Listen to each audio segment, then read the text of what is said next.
Quiero preguntarle al ministro Aguad, por más que no es su cartera, es su billetera y es su changuito también.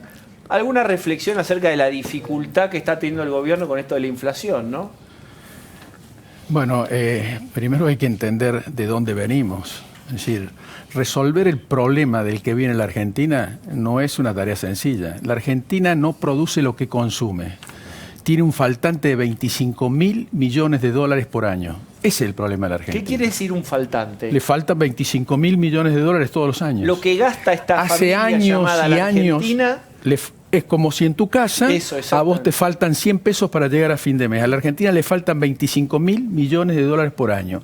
Y hace años que viene bicicleteando el faltante, y cada vez más grande el faltante. Pero eso es porque hay muchos compromisos de deuda que hacen que el Estado... No. Eso es porque el país no produce lo que consume.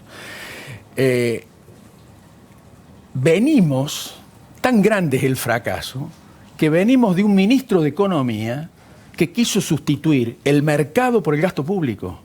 Un ministro de Economía que odiaba la inversión privada. Para que tengamos dimensión de dónde venimos. La Argentina no sale sin inversión privada. El país necesita, para generar los puestos de trabajo que demanda la sociedad y sobre todo los chicos que se incorporan al mercado laboral, una inversión anual entre 23 y 25% del producto. Nosotros recibimos el país con una inversión del 16% del producto. No ha sido fácil en estos años aumentar la inversión privada. Todo esto es una explicación de la inflación. La inflación no es una causa. La inflación es una consecuencia de lo que somos y del valor de nuestra moneda. Eso es la inflación. Lo que yo sí creo, desde el punto de vista político, es que hay una enorme cantidad de argentinos que están dispuestos a que se resuelvan los problemas de fondo que tiene el país. Y no solo sus consecuencias, y no solo los paliativos monetarios de las consecuencias. La Argentina tiene problemas. La Argentina exporta 2 puestos de trabajo por cada 25 puestos de trabajo que importa. Eso es inflación. Eso es un problema estructural de la economía argentina. La Argentina tiene que producir. ¿Pero en cuántos años? Ya Pero, ministro, 3 años el y tema, medio. digamos, supongamos que estuviéramos de acuerdo en esa primero veamos premisa. esto, Sirven. ¿En cuántos años se produjo todo esto? 70. Los Kirchner... 70? No estamos ninguno acá. Esto se tiene que resolver en 3, 4, 5 pero, años. Ministro, empezar a producir. Bien, pero... Ustedes han perdido bastante tiempo, ministro. 2 años tirado a la basura. No. Y si quieres se lo puedo decir por qué. A Me ver, gustaría saber por qué no. Momento. A ver. ¿Por qué no? Había un problema... Hay un problema que es cómo se encaran la solución de las dificultades que tiene la Argentina. Hay quienes dicen que había que sincerar todas las variables de economía de entrada. Sí, pero la Argentina, el fracaso no es solamente de lo que le falta a la Argentina. El fracaso es que hay 12 millones de pobres. Es decir, recibimos el país con el 30% de pobreza. Bueno, sinceren los números de la economía y hagan como hizo el gobierno de Duhalde, que generó el 50% de la pobreza, en 2 meses generó el 50% de la pobreza en la Argentina. Pero lo pudo hacer solo porque Argentina, a veces yo hago chiste y digo, Argentina es un autito chocador, hasta que no choca no dobla. Cuando choca, es decir, cuando cae al precipicio, acepta cualquier cosa, y se venía del 2001. Entonces aceptó esa devaluación mega que hizo Remeslenikov, que el peronismo tiene bastante escondido abajo de la alfombra todo ese segmento en donde la pobreza llegó al 57%, pero fue tolerado pues se venía de la pseudomoneda, de los patacones. Es como si hubiéramos salido de la guerra, digamos. Bueno, y pero eso se lo cargaron al radicalismo. Esta es la impugnación al kirchnerismo. El kirchnerismo, no obstante haber sincerado en ese momento sobre todo la variable monetaria y cambiaria, desaprovechó la oportunidad. Ahí estoy totalmente de acuerdo, Totalmente de acuerdo. Porque pocas oportunidades se han perdido más que en los años 2005, 2006. Nunca la Argentina desaprovechó. Ahora, ustedes llegaron en 2015 con un panorama tétrico desde el punto de vista económico. Sí. Macri creo que se fue un poco de boca cuando dijo, quizás un poco en su carrera electoral, la inflación se controla fácilmente. Eso lo recordamos todos. Bueno, dato apenas. Ahora, de 2015 a 2017, es más, en 2017 muchos se entusiasmaron porque la economía empezó a crecer y había algunos locos que decían, ojo con esta deuda que nos da cierta fragilidad. Cuando todos los que habían invertido en herramientas en pesos decidieron vender sus pesos para llevarse sus dólares, tuvimos una inflación de casi el 50%. Quizás si se hubiese empezado a ajustar, si hubiesen empezado a hacer lo que están haciendo ahora en el año 2015, no estaríamos ahora, sino que estaríamos en otro lugar. Esperen, si quieren hacemos todo el programa que se llama El Contrafáctico, el programa de televisión que es que hubiera sido What If. No, Diego, esto y entonces hacemos, pero Pablo, lo que dice Pablo respecto a que se perdieron 2 años, por lo menos, ministro, lo que está claro, no se perdieron, pero subestimaron la situación y eso costó una pérdida de 2 años. No es así. A ver, ¿por qué no se pierden 2 años? Porque la Argentina, para generar las inversiones que necesita el país, tiene que hacer transformaciones de fondo. Y la Argentina empezó a hacerla. Recibimos un país en déficit energético, con una balanza energética quebrada.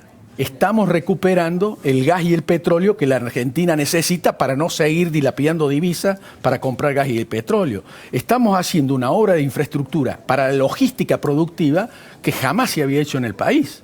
Es decir, todos estos cambios, Pablo decía que por suerte ahora tenemos un termómetro que mide la fiebre. Es decir, lo mejor de Macri hasta ahora en términos no se miente, se dice la verdad y se encaran los problemas y se trata de solucionarlos. Yo no tengo duda de que aún con equivocaciones hay cosas que se han avanzado muchísimo. Lo que digo es que hay un músculo que estuvo muy tonificado, que es el músculo de la paciencia en gran parte de la población, y se puede destonificar si la inflación sube más allá del 3,5%. Yo te voy a decir cuál fue para mí el error que se cometió. A ver. Lo que hicimos fue tratar de financiar el desastre hasta tanto el sistema productivo empezara a generar riquezas. Quizás el error fue creer que ese financiamiento podía durar mucho tiempo más, sin advertir que podía haber dificultades en el mundo como las hubo, por ejemplo, que Estados Unidos subió la tasa de interés y se llevó todos los dólares del país, o que podía venir una sequía, cosas que siempre hay que preverlas, y que nos hizo perder 8.000 millones de dólares en un año. Es decir, esas dificultades, yo creo que el error fue no haber previsto esas circunstancias. Pues si el mundo hubiera seguido como venía, nosotros hoy estaríamos creciendo como se estaba creciendo hasta abril del año pasado. Bueno, esas dificultades se tuvieron que enfrentar, tuvimos que acudir al fondo. Por suerte Macri tiene una gran ascendencia en el mundo de las finanzas internacionales, por el gran prestigio que tiene el presidente, y pudimos lograr que se financiara esto que ahora significa sincerar gran parte de las variables de la economía.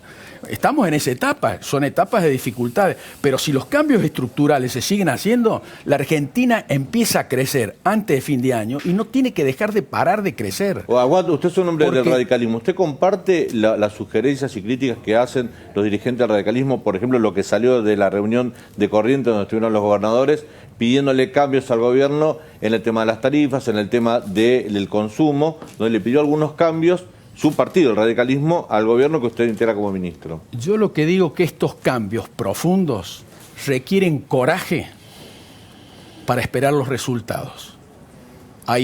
Cuando uno encara, como ha encarado este gobierno, la solución de los problemas de fondo de la Argentina, hay dificultades que enfrentar.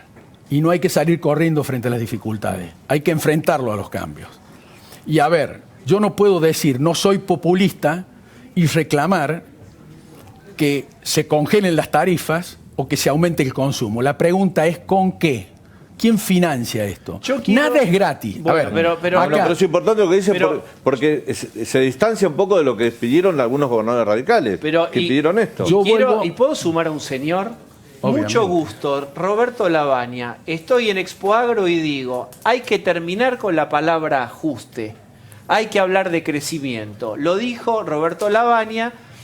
Y va a contrapelo del paradigma del esfuerzo que usted, ministro, acaba de verbalizar y que el gobierno verbaliza y que gran parte de la población compró y continúa apoyando. Pero ya toda la oposición, los que están enfrente de ustedes en la cancha, están diciendo no va el ajuste.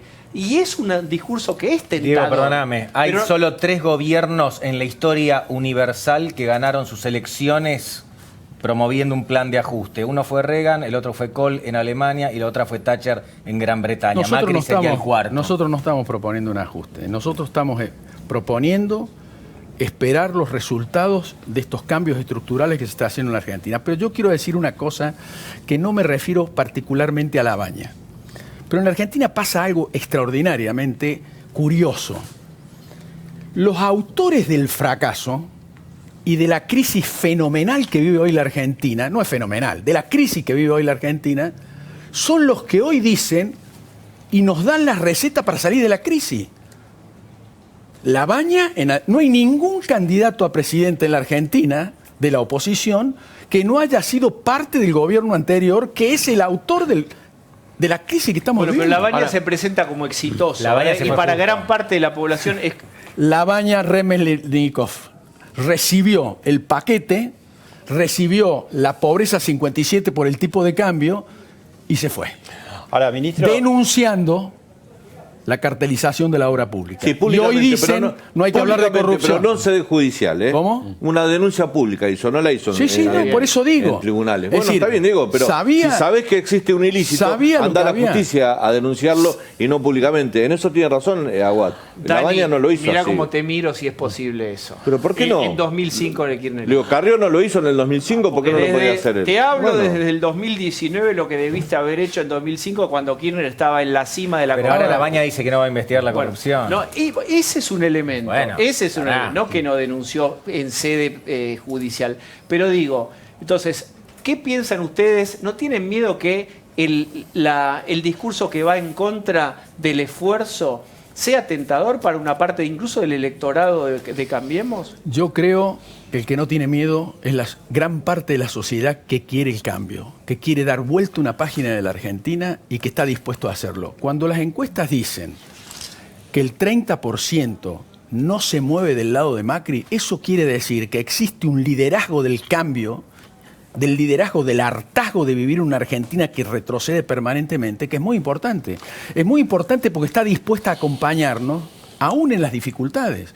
Yo creo que este es un elemento nuevo en la Argentina. Por eso cuando vos dices que hay 3 gobiernos en la Argentina y hay uno que es un gran fracaso, que fue Churchill, cuando propuso trabajo, sudor y lágrimas. Ganó la guerra y perdió las elecciones, Churchill. Fue un caso fantástico. Sangre, sudor y lágrimas. Sangre, sudor y lágrimas. Nadie lo votó, ganó el laborismo. Y vinieron los laboristas a decir, no, ¿qué sangre, sudor y lágrimas? Eso es importante. Ningún gobierno, muy pocos ganan con un plan de ajuste. Por eso yo quiero preguntarle al ministro. Pero Pablo Sirvent sacó el número rosa de la farmacia, está hace media hora. No, pero aparte para mí es yo creo que muchas cosas que dice el ministro la comparte buena parte del electorado argentino. De hecho, no solamente votó en la segunda vuelta de esa manera en 2015, sino en 2017, aún con muchas dificultades, ¿no? El tema es que justamente el de exige a la Alianza Cambiemos esos cambios superadores. Entonces, frente, por ejemplo, a lo que está sucediendo hoy en Córdoba, digamos, que se frustra un poco esa idea, se parte la coalición oficialista, incluso familiarmente, a usted lo deja en un lugar como incómodo. Como radical, que está dentro de Cambiemos, ¿cómo analiza esta división que hay, esta grieta que se ha formado de alguna manera con radicales que están fuera de la alianza en Córdoba, especialmente, que es tan importante para Cambiemos, para el triunfo de Macri en 2015, ¿no? Es una situación, yo no voy a hablar mucho, no quiero profundizar Córdoba, pero es una situación muy especial. En todas las provincias se han logrado acuerdos, en todas las provincias los candidatos a gobernador son radicales. Falta definir Mendoza, y creo que en Córdoba ha habido una ineficacia para construir acuerdos. Esto es digamos, algo que no se supo resolver adecuadamente. Ahora, ministro, la verdad, pero es un problema local. En un contexto tan complicado, no puede subirse al carro de los problemas que los radicales no se pongan de acuerdo en Córdoba porque soy yo y me toca a mí y no soy yo. Es como muy poco sintónico a la gravedad de la situación, ¿no? Pienso humildemente. Todos son yo. Habló Macri, no hablé yo, habló Macri de Córdoba, a ver. Lo que pasó en Córdoba, bueno, que por suerte no pasó en el resto del país, es que 2 dirigentes importantes que tiene Cambiemos en Córdoba no se pusieron de acuerdo. No se pusieron de acuerdo en cómo dirimir sus candidaturas en una interna y han llevado las cosas a un punto en el cual hoy vamos a tener dos candidatos que representan el mismo espacio. Bueno, es algo que no queríamos, es algo que no sucedió en las demás provincias donde estamos enfrentando la elección con una buena propuesta. Sabemos que, como dijimos anteriormente, a partir de abril del año pasado entramos en una crisis financiera cambiaria que llevó a un proceso de recesión económica que ha afectado a muchos argentinos. Y hemos estado lo más cerca posible, hemos buscado de todas las maneras que estaban a nuestro alcance para acompañar y tratar de que todos crucemos este momento de dificultades. Si me permitís. Ahora sí. Hay muchos dirigentes que no interpretan acabadamente a quien dicen representar. Es más, no se preguntan si aquellos a quienes dicen representar se sienten representados por esos dirigentes. Este es un problema que tiene que ver con cuestiones personales. ¿Pero a quién se refiere? Yo lo digo en general. Pero ¿por qué no sacan las PASO y listo? Porque realmente nadie quiere usar las PASO. No, lo que pasa es que no las usan en Córdoba, gastan millonadas y finalmente lo que pasa es que en Córdoba se aceleraron los tiempos electorales porque se fijó una elección de repente en una fecha muy corta y no había tiempo para hacer nada. Esto fue el problema. Pero bueno. La pregunta, salimos de Córdoba, si me permiten, gracias Córdoba, ya está claro, no tiene solución. ¿Cómo va a acompañar el radicalismo este tramo final de estos meses? Porque ahora sí lo que se juega es, cuando hay presión y temperatura que suben, es la solidez del material. El material es la coalición esta. ¿Cómo debería acompañar el radicalismo? ¿Cuánto debería exigir para mostrar pluralidad? ¿Y cuánto debería, cerrar la boca? No, el radicalismo yo entiendo, por lo que interpreto a mis correligionarios, que acompañan mayoritariamente el esfuerzo que está haciendo el gobierno. Además, el radicalismo tiene una muy buena representación en el gobierno. Le vuelvo a reiterar, todos los candidatos a gobernadores son radicales. El 80% de los candidatos a intendentes y a concejales en todo el país son radicales. Es decir, el radicalismo tiene en esta convergencia electoral un espacio preponderante porque tiene un gran despliegue territorial y esto está reconocido por todo el espacio Cambiemos. Habló con su yerno porque en esta pelea cordobesa quedó del otro lado, como candidato a intendente de Mestre. No voy a hablar del tema. Les pedí que no Tenemos muy poco tiempo. Yo hago dos cortitas. Quiero retomar algo, usted ya algo dijo. El submarino, el ARA San Juan. ¿Qué hay de la posibilidad complicada del rescate? Es una cosa. ¿En qué está hoy ese tema? Y otra cosa anexa, ese famoso disco rígido de millones de fotos que hay que no se pueden abrir por una cuestión de software. ¿En qué quedó todo eso? No, el disco ya se abrió. Se están analizando las fotografías. Acá hay una cosa que, igual que el termómetro del INDEC, siempre dijimos la verdad. Desgraciadamente se produjo esta desgracia del submarino, pero desde el primer momento, con todos los elementos que teníamos y los expertos que existen en la Armada Argentina y fuera de la Armada, establecimos muy cercano al tiempo donde había sufrido el naufragio del submarino, qué había pasado, el lugar donde habían sucedido los hechos y las posibles causas de la tragedia. Todo se pudo corroborar el día que la empresa Ocean Infinity encontró el submarino. Se corroboró el lugar donde estaba, las directrices, el sitio donde se había establecido que tenía que estar el submarino y las posibles causas han quedado casi confirmadas con la fotografía. Pero para que esto tenga certeza tal cual lo estoy diciendo, tiene que resolver la jueza de Caleta Olivia. ¿Qué tiene que resolver? ¿Cómo fue el hecho? Y si hay responsables, ¿quiénes son los responsables? Seguramente hay responsables. Yo me quedé un poco mudo porque mientras usted hablaba me quedé pensando que una jueza de Caleta Olivia va a tener más elementos técnicos que que el ministerio para saber qué pasó ahí? No, a ver, nosotros tenemos... La jueza tiene todo lo que tenemos nosotros. La jueza lo tiene que resolver desde el punto de vista judicial, penal. Okay. Nosotros estamos haciendo el sumario desde el punto de vista administrativo para ver cuáles son las responsabilidades administrativas. ¿Ustedes también las fotos acceden a ellas? Todavía no hemos accedido. ¿Y hay algún anticipo o saben algo de las pericias estas fotográficas? ¿Si hay algún nuevo elemento que se está jugando o no? No, prácticamente es lo que se había anticipado. El lugar donde está el submarino, la forma en que chocó contra el fondo, etcétera, es más o menos lo que los expertos. Acá hay 3 almirantes que son 3 personas extraordinarias que algún día habría que hacer un programa con ellos, que es el almirante Trama, el almirante Kenny y el capitán Vergallo, que han hecho un trabajo extraordinario, incluso teniendo en cuenta que Vergallo era el padre del subjefe, digamos, del submarino que perdió el hijo en el submarino. Han hecho un trabajo impresionante y han, en su informe, que ya lo tiene la jueza, han establecido una serie de elementos para que estas cosas no vuelvan a suceder. Pero ellos, la causa del naufragio, según esta pericia, es una causalidad que se fue dando en el tiempo, en muchos años, de falta de entrenamiento, de falta de elementos, etcétera, etcétera, que concluyó con esta desgracia.